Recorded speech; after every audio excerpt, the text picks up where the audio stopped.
Hello दोस्तों, आप सबका स्वागत है आपके एक यूट्यूब चैनल धनसा बिल्डिंग प्लानर।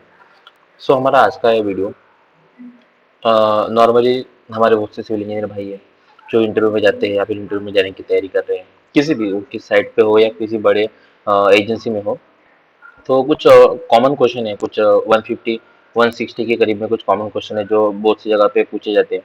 अभी मेरा भी कुछ नियरली 6-7 ईयर का एक्सपीरियंस है जिसमें मैंने कॉलेज टाइम में और उसके बाद में फिर कॉलेज से पास आउट होने के बाद में कुछ क्वेश्चन थे जॉब के लिए फेस किए हैं। मैं वो क्वेश्चन एक साथ में तो पूरे क्वेश्चन एक वीडियो में बना नहीं सकते, तो हमने 4 पार्ट में वीडियो को डिवाइड किया, पार्ट 1, पार्ट 2, पार्ट 3, पार्ट 4। तो हर पार्ट में हम 25 क्वेश्चन देंगे। और ये मैक्सिमम जगह पे पूछे जाते हैं और बहुत इंपॉर्टेंट क्वेश्चन होते हैं। इसके अलावा भी कुछ क्वेश्चन होते हैं जो हमने लास्ट हमारे कुछ वीडियो में भी कवर किए हैं। आप ये वीडियो को पूरा देखिए और सभी क्वेश्चन को सुनिए। हमको जिस क्वेश्चन का एक्सप्लेनेशन जरूरी लगता है हम क्वेश्चन का एक्सप्लेनेशन दे रहे हैं। बाकी क्वेश्चन का सिर्फ हमने आंसर लिखा है। जो नॉर्मल नॉर्मल क्वेश्चन है उसके हमने सिर्फ आंसर लिखे हैं। नॉर्मल मतलब जो वन लाइनर है या फिर जिसका एक्सप्लेनेशन की जरूरत है या फिर जिसकी इमेजेस दिखाने की जरूरत है जिस क्वेश्चन के आंसर की, तो उसका हमने इमेजेस भी दिखाया। तो चलिए वीडियो को स्टार्ट करते हैं। और वीडियो स्टार्ट करने से पहले अगर अब तक आपने हमारे यूट्यूब चैनल को सब्सक्राइब नहीं किया होगा तो चैनल को सब्सक्राइब कर ले, बेल आइकन भी हिट कर ले और अपने दोस्तों के साथ में भी शेयर कर ले। तो चलिए स्टार्ट करते हैं। तो सबसे पहला question, what do you understand by M25 concrete. देखिए, एम जो होती है वो मिक्स डिजाइन होती है, जैसे कि M10, M7, M10 sorry M7.5 और M10, M15, M20। उसी तरह से M25 कंक्रीट होती है। जो एम होता है मिक्स डिजाइन इंडिकेट करता है। ठीक है। सो इसका मतलब क्या है कि आप जो 20 डेज के बाद में अगर उस कंक्रीट की जो उसका जो ये है मिक्स डिजाइन है उस रेशो के हिसाब से अगर आप बनाते हैं और 28 डेज के बाद में उसकी अगर आप कॉम्प्रेसिव स्ट्रेंथ अगर मेजर करते हैं तो नियरली 25 न्यूटन पर स्क्वायर मीटर के हिसाब से mm² आनी चाहिए। ठीक है। So that is the M25 concrete.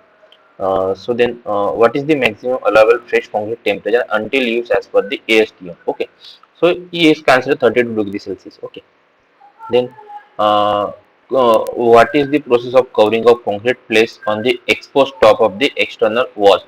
देखिए, इसको बोलते हैं कोपिंग और इसको क्यों प्रोवाइड करते हैं इसके बारे में डिस्कस करते हैं। देखिए, जैसे कि ये है कोपिंग, ये ब्रिक है और ये कंक्रीट का पोर्शन है जो हमने ऊपर में प्रोवाइड किया है। एक्चुअली क्यों प्रोवाइड करते हैं, इन्वायरमेंटल की वजह से हमारे जो स्ट्रक्चर है उसको हार्म ना हो। अगर देखिए इसको हम प्रोवाइड नहीं करेंगे तो नॉर्मली क्या होगा, जब बारिश होगी और बारिश की वजह से जब बहुत ज़्यादा तेज बारिश होगी जिसमें प्रेशर आएगा और जो लेयर है वो लेयर खुलना चालू हो जाएंगे। मतलब इसमें जो हमने ये मॉर्टर भरा है ना ये ओपन होना चालू हो जाएगा और हमारा स्ट्रक्चर जो है वो डिसमेंटलिंग की तरफ बहुत जल्दी बढ़ जाएगा। ये सब प्रोसेस या फिर इन्वायरमेंटल से सेव करने के लिए या फिर जो डैम्पनेस है वो डैम्पनेस नहीं होनी चाहिए। मतलब कि जो ये ऊपर से जो डैम्पनेस रहेगी, जो पानी वहाँ पकड़ा रहेगा और नीचे तक ट्रांसफर ना हो, तो वो सारी चीजें उसके लिए रिस्पॉन्सिबल होती है। ये सब ना हो और हमारे स्ट्रक्चर सेफ रहे उसी के लिए हम कोपिंग प्रोवाइड करते हैं।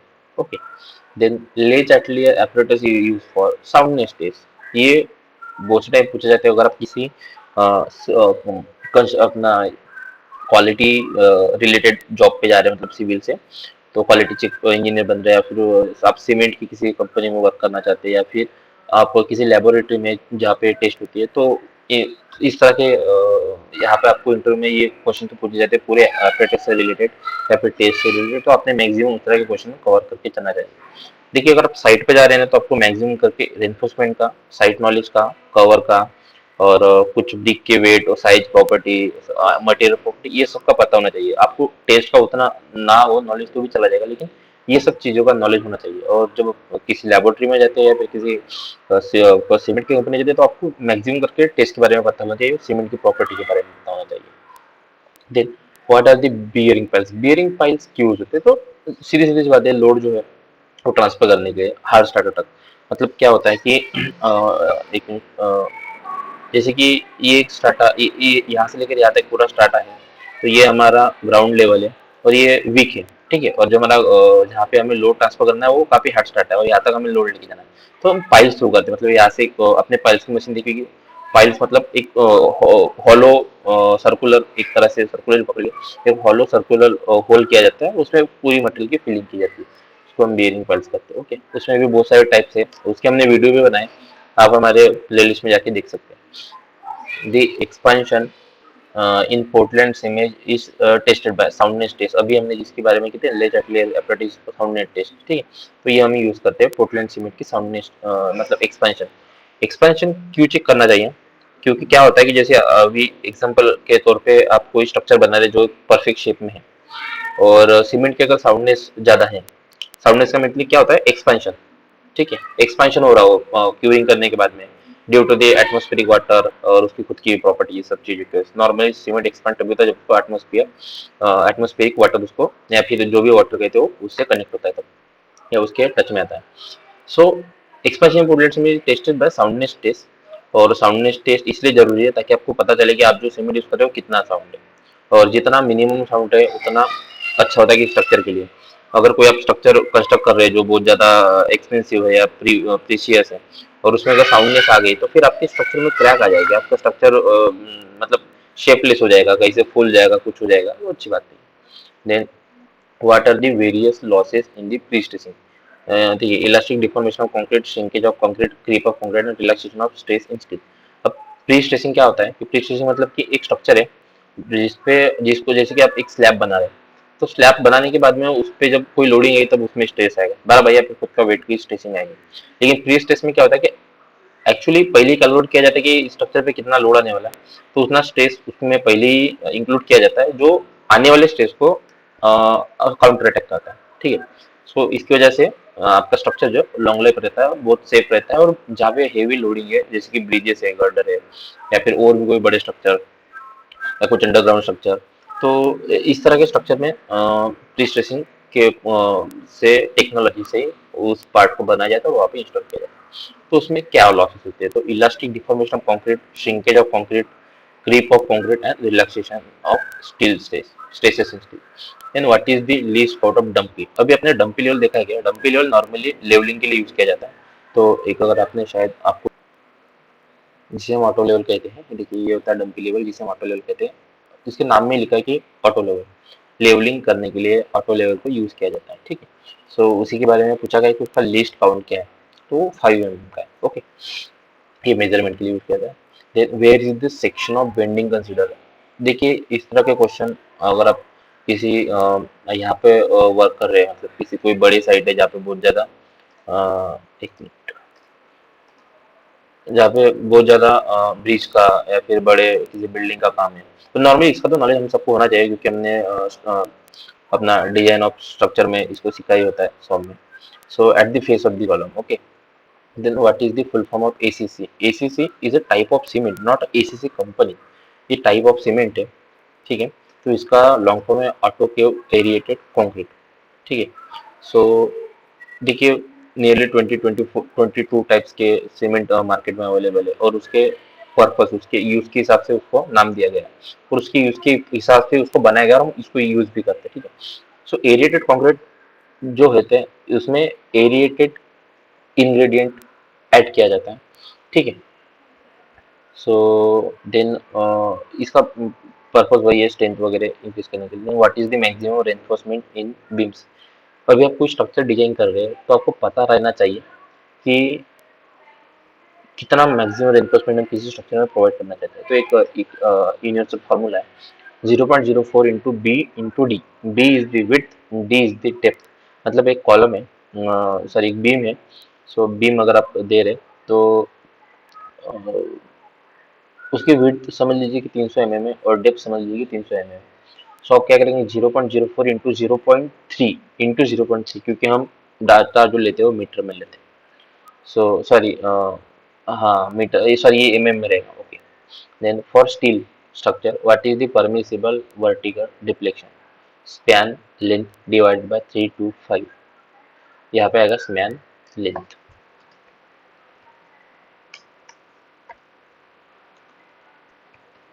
divided by 1 to 5. Then what is unit weight of 25 mm steel bar? Unit weight मतलब 1 मीटर के बार का वेट, ठीक है। अभी देखिए, नॉर्मली नंबर्स ऑफ डायमीटर के बार होते हैं, ओके। 8 mm, 6 mm तो अभी आई स्टैंडर्ड के बाहर हो चुका है। 8 mm, 10 mm, 10 mm, 12 mm, ठीक है। सो 16 mm इस तरह के बार के डायमीटर होते हैं। तो अगर हमें किसी भी बार की लेंथ निकालनी है क्योंकि वो तो बंच में रहते हैं यू शेप में, ठीक है। सो अगर आपको किसी बार की लेंथ निकालनी है तो इसका एक यूनिवर्सल फार्मूला है हमारा, ठीक है, D square into 162 by, sorry, D square length into D square by 162। अभी लेंथ वो बार की, तो नॉर्मल जो बार होता है वो 12 मीटर का होता है, लेकिन अपने को यूनिट वेट बोला है, यूनिट वेट मतलब 1 मीटर का। सो लेंथ में लेंगे हम 1 metre into D square, D में आएगा 25 mm डायमीटर, जो डाया है बार का वो आएगा 25 mm। So 25 square divided by 162, तो उसका आंसर आता है 3.85। आप इसके इस फॉर्मूले के हिसाब से किसी भी बार का डायमीटर निकाल सकते हैं। Okay, then cement expire after 3 month, what is the unit weight of RCC. देखिए, हम कंस्ट्रक्शन फील्ड में जितने भी मटेरियल यूज करते हैं, हर मटेरियल की एक यूनिट होता है, फिर जो चाहे ब्रिक हो, स्टोन हो, एग्रीगेट हो, सीमेंट हो, रेनफोर्समेंट हो, जिसे हम आरसीसी, स्टील, सो ओके, कोई भी मटेरियल तो उसका एक यूनिट वेट होता है, और यूनिट वेट बहुत इंपॉर्टेंट होता है, बहुत ज़्यादा इसका इंपॉर्टेंस है, और हमें मैक्सिमम यूनिट वेट के बारे में, मतलब बहुत से मटेरियल यूनिट वेट के बारे में पता होना चाहिए। तो उसमें से आरसीसी, रेनफोर्समेंट सीमेंट कंक्रीट, मतलब cement concrete plus R steel, इसका यूनिट वेट कितना होता है, तो वो होता है 2500 kg पर M cube. Okay, understand. Unit weight जैसे कि हमको पता है कि वाटर का 1000 होता है, उसी तरह सभी मटेरियल का एक एक होता है। Then the slope of stair should be not exit, इस पे हमने वीडियो बनाया कि एक्चुअल में स्टेयर कैसी होनी चाहिए, स्टेयर का पूरा डिटेल में हमने वीडियो बनाया, मैं आई बटन में उसकी लिंक दे दूंगा, आप उसको जरूर देखिएगा। इसमें से बहुत से क्वेश्चन का हमने हमारा डिटेल में वीडियो है, तो आप हमारे आई बटन पे जाके बहुत से वीडियो हमारे देख सकते हैं। सो इस 25 to 40 डिग्री, और इस एक extended up to 45 degree. Okay, 45 degree से ज़्यादा उसका एंगल तो होना ही नहीं चाहिए, ठीक है, स्लोप का। Then the height of the low curve, अब लो देखिए कर्व है जो ये रोड से रिलेटेड है। सो इस हाइट जो रेस्ट्रिक्ट 100 mm रहता है, रिस्ट्रिक्टेड रहता है, तो क्या होता है एक बार कर्व हम आपको दिखा देते हैं। देखिए ये होता है कर्व, जब आप रोड पे चलते हैं तो बाजू में फुटपाथ के बाजू में रहता है, सो नॉर्मली 100 mm का रहता है, ठीक है, 4 इंची की उसकी हाइट होनी चाहिए, ये ध्यान में रख लीजिए। Then what is the mix ratio for M20 grade of concrete, 1:1.5:3, ये ध्यान में रखिए, ये रेशियो है। M20 के ऊपर में मिक्स डिजाइन कंक्रीटिंग बनाने के लिए हमको स्पेशल डिजाइनिंग करवानी पड़ती है, उसका कोई स्पेशल रेशियो है नहीं, ठीक है। सो अगर आप कहीं भी साइट पे जाते हैं ना, तो सबसे पहला क्वेश्चन आपको रेशियो के रिलेटेड तो आना ही है, नहीं सबके पहला, लेकिन जो क्वेश्चन पूछेंगे उसमें रेशियो से रिलेटेड क्वेश्चन रहता है, इसलिए आपको सभी रेशियो के बारे में पता होना चाहिए। इसके लिए भी हमने वीडियो बनाया है रेशियो से रिलेटेड, सो वो भी आप देख सकते हैं हमारे आई बटन पे। देन व्हाट इज दी, और ये what is the accuracy of dumbbell level for a minimum reading we can take it, with the help of the dumbbell level we can take up to 5, जो अभी question last time वही question repeat है। In shunting signal if red band is horizontal it's indicate the proceed. Okay, then stock rail are fitted, देखिए इसके बारे में शायद बहुत से लोगों को पता नहीं होगा, क्योंकि ये हमारा बहुत से लोगों का ये एक्स्ट्रा सब्जेक्ट हो सकता है, मतलब जिनको इसमें इंटरेस्ट ही नहीं हो, तो हम आपको पिक्चर दिखाते हैं, ऐसे में नहीं समझेगा आपको। देखिए ये होता है स्टॉक रेल, जो जैसे कि आप यहाँ से, ये हमारा रेलवे का रूट है, सो रेलवे अभी इधर टर्न होने वाली है, ठीक है। सो उसके बाजू से सपोर्ट के लिए ये स्टॉक रेल दिया जाता है, ठीक है। सो इस तरह से ये चेंज हो जाता है इसका रूट, देखिए इधर से भी ये जो स्टेट होता है ना, ये स्टॉक रेल्स होता है। Then what are movement of inertia and importance of civil, इसका बहुत डिटेल में जाने की जरूरत नहीं है। देखिए अगर कोई बॉडी मोशन में है, तो उसके अगेंस्ट में जो फोर्स होता है वो मोमेंट ऑफ इनर्शिया होता है, और वो उसके हमेशा अगेंस्ट में होता है, और हमेशा बॉडी को ट्राई करता है रोटेट करने का। ये सिंपल सा है मोमेंट ऑफ इनर्शिया के बारे में इन शॉर्ट लैंग्वेज। तो देखिए डेफिनेशन से, the moment of inertia measure the opposite, any kind of body will have the against the certain moment along the same axis trying to rotate that body. Okay, then what the purpose of gap in a road on this bridge, मतलब road पे रहो या bridge पे रहे, आप normal railway की इसमें देखिए गैप होती है, तो उसका रीजन ये है कि एक्सपेंशन एंड कॉन्ट्रैक्शन के लिए। तो नॉर्मली क्या होता है, जब टेम्परेचर बढ़ता है तो मेटल या हो या कंक्रीट हो या बहुत से मटेरियल और भी, वो जो होते हैं वो एक्सपांड होते हैं, और जब टेम्परेचर कम होता है विंटर के सीजन में तो कॉन्ट्रैक्ट होते हैं। तो उसमें हर मटेरियल का एक एक स्टैंडर्ड डायमेंशन होता है कितना वो एक्सपांड होगा इतने टेम्परेचर पे। सो उसी के हिसाब से उतनी गैप प्रोवाइड की जाती है। सिंपल सी बात है, गैप क्यों रखते हैं? तो एक्सपांशन है कॉन्ट्रैक्शन के लिए। समर में एक्सपांशन होता है और विंटर में कॉन्ट्रैक्शन होता है। अगर वो गैप प्रोवाइड नहीं करते तो वो एक दूसरे से टकरा जाएंगे और इसमें एक्सपांशन होगा, उसमें साउंडनेस होगा और वो क्रैक आ जाएंगे या फिर वो फेल हो जाएगा। ये सिंपल सा reason. How should you describe the soundness of cement? Soundness of cement मतलब कि देखिए डेफिनेशन पढ़ लेते हैं, फिर मैं एकदम सिंपल से एक्सप्लेन कर देता हूँ। Cement soundness can be describe property which ensure that cement does not go through any appreciable expansion pre-experience any change in value once it has been set. This process helps get right of any possibility of the mortar or concrete from getting disrupted. मतलब आपने cement का use किया mortar या फिर concreting के लिए, एक shape बनाया आपने कि एक परफेक्शन शेप किसी भी स्ट्रक्चर को, और बाद में पता चला कि वो फूल रहा है। इन शॉर्ट एक्सपेंशन मतलब क्या? फूलना। सो ये जो फूलने की जो प्रॉपर्टी है, जो फूल रहा है, ये चेक करना वहां पे वैसा होने से पहले उसको रोकना, ये होता है what should you describe the soundness of cement. मतलब ये रोकना हमारा जरूरी है, और जो एक्सपेंशन है ये जो होता है इसको कहते हैं साउंडनेस ऑफ सीमेंट। वो सिंपल सा। Then what is the ratio of grade? ये रेशियो जब भी हम बोल रहे थे कि बहुत इंपॉर्टेंट है। EM5 का 1:5:10। 1 is the indicate cement, 5 indicate the, मतलब अगर आपने एक घमेला सीमेंट लिया है तो 5 घमेला आपका होना चाहिए सैंड और 10 घमेला होना चाहिए आपका एग्रीगेट।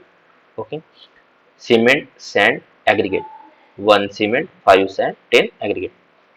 तो इस तरह से रेशियो है। M35 M40 design mix allotted to mix design. So ये हमारे टोटल 25 क्वेश्चन थे। आई होप सो कि आपको पसंद आएगी। Second part, third part, fourth part alternate one देखिए टर्म में आएगा। सो ये सब इंपॉर्टेंट क्वेश्चन है। होप सो कि आपको पसंद आया होगा और आपको इसमें से समझा भी होगा। और हम आगे में भी ऐसे पार्ट बनाते रहेंगे। और सारी कुछ लास्ट एक 1.5 मंथ से हमने कुछ वीडियो प्लेस नहीं किया था, कुछ मेडिकल इशू चल रहे थे उसकी वजह से। So thank you for watching this video. Channel को सब्सक्राइब करें, वीडियो को लाइक करें, कमेंट करें कुछ क्वेश्चन है तो। And thank you for watching this video. Sign off, Dhansa building planner.